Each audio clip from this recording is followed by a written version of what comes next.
Okay, hello Cloud Gurus and welcome to this lecture. In this lecture, we're going to look at caching strategies on AWS.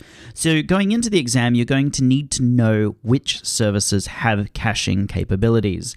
So first one is CloudFront, and we've covered off CloudFront. It obviously caches your media files, your videos, your pictures, etc.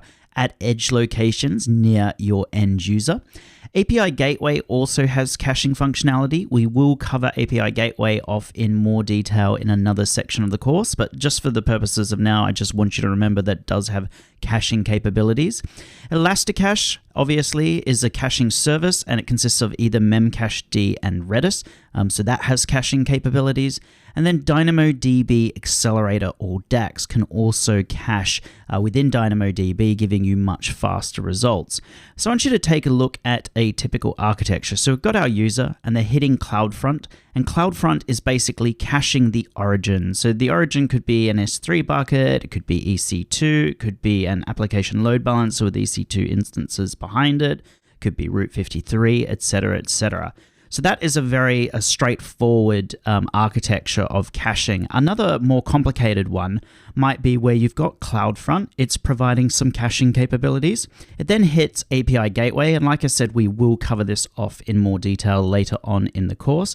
And API Gateway is basically passing that request through to Lambda, and we cover this all off in this serverless section of the course. But essentially, a combination of API Gateway and Lambda is almost acting like as a web tier, essentially. And then Lambda can actually be looking at information from Elasticache. So this could be Memcached, or this could be Redis. And then it could also be pulling data from DynamoDB or RDS. So we have the capability to cache here, here, here, and at Elasticache. And then if we're using DynamoDB Accelerator, we could also cache there. With RDS, we wouldn't be doing any kind of caching. And so the point of this diagram is to show you that the deeper you go through these steps, the more latency you're going to have. So if you can cache at the edge location at CloudFront, you're going to have way less latency. If you can then cache at API Gateway, you're still going to have less latency than going all the way down to the RDS or DynamoDB layer.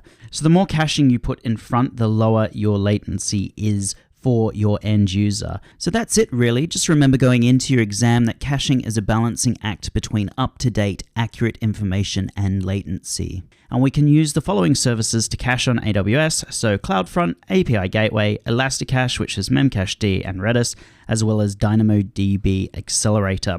So that's it for this lecture, everyone. If you have any questions, please let me know. If not, feel free to move on to the next lecture. Thank you.